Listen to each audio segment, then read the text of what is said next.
Hi, I'm Steve Adubato. Welcome. We're talking about college affordability with someone who knows it very well. He is Robert Kelchen, Assistant Professor of Higher Education at Seton Hall University and the author of Higher Education Accountability. Good to see you, Robert. Good to see you. Glad to be here. Let's talk about affordability. There are a whole bunch of folks watching us right now in more than a few states saying, you know what? I went to school, my kid went to school, and I've got a ton of debt. Is that the norm? Is it the exception? What is it?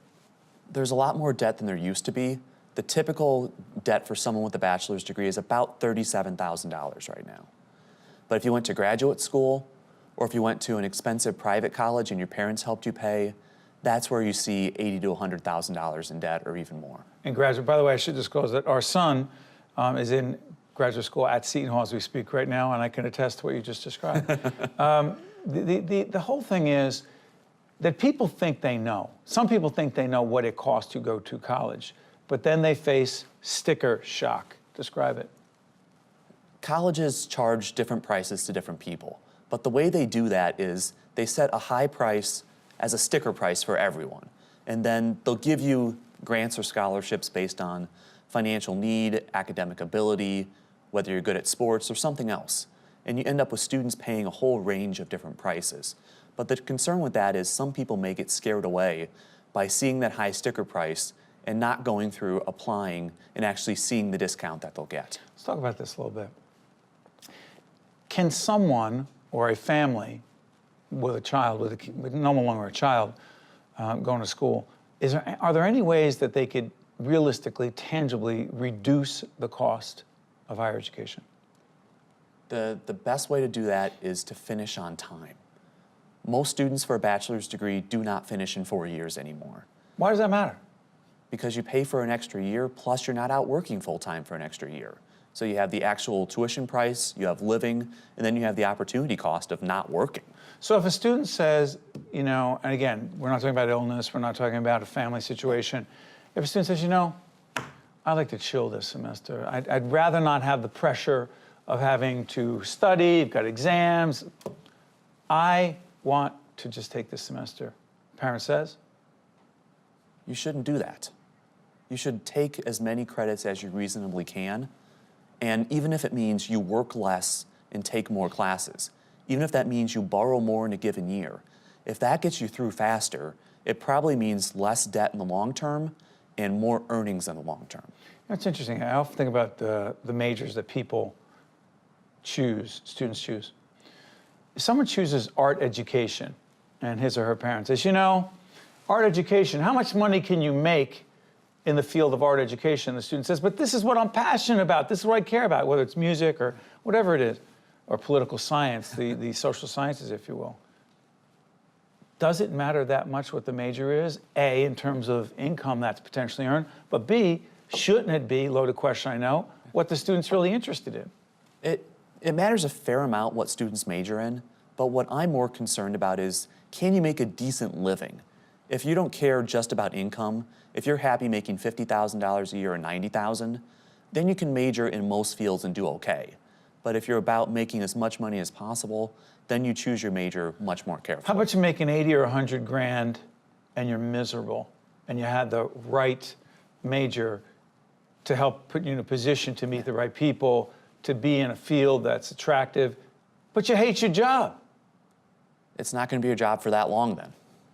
At some point, you'll get tired of it and leave. Curious about this. There are people who are in the workforce right now, who are more and more people are going back, and I'm curious about this.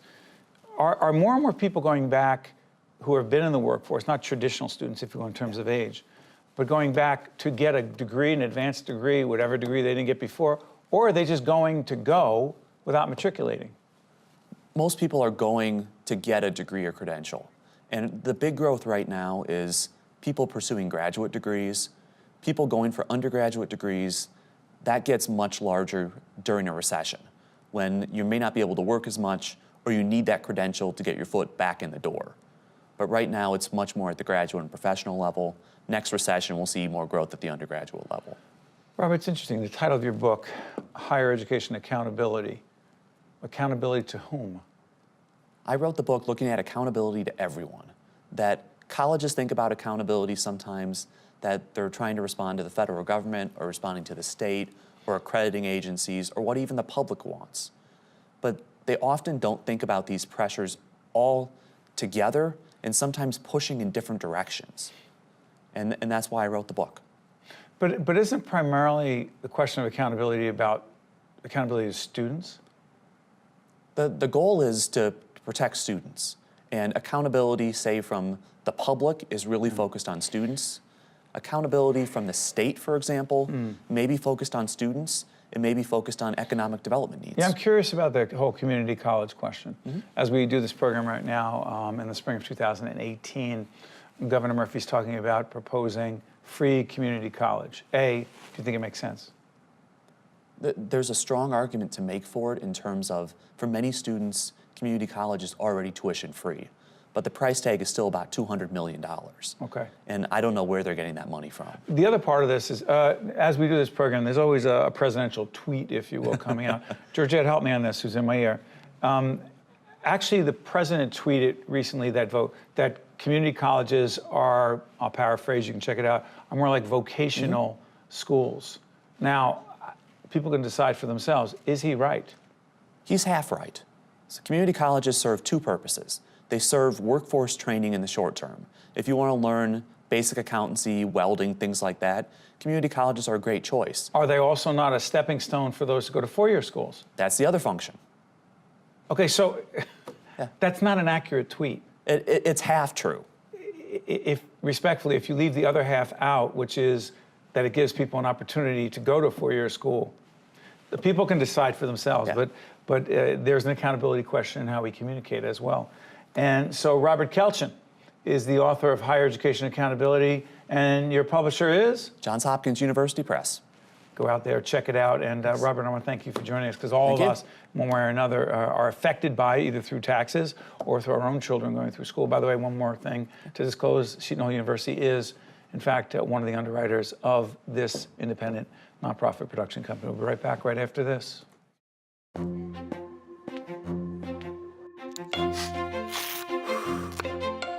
Perfectly orchestrated, in sync with your life. Hackensack Meridian Health is redefining how health and care come together. Because when everything works together, your world gets better. Hackensack Meridian Health, life years ahead. Also brought to you by the Nicholson Foundation, changing systems, changing lives by advancing health and early childhood in New Jersey. And by Johnson & Johnson.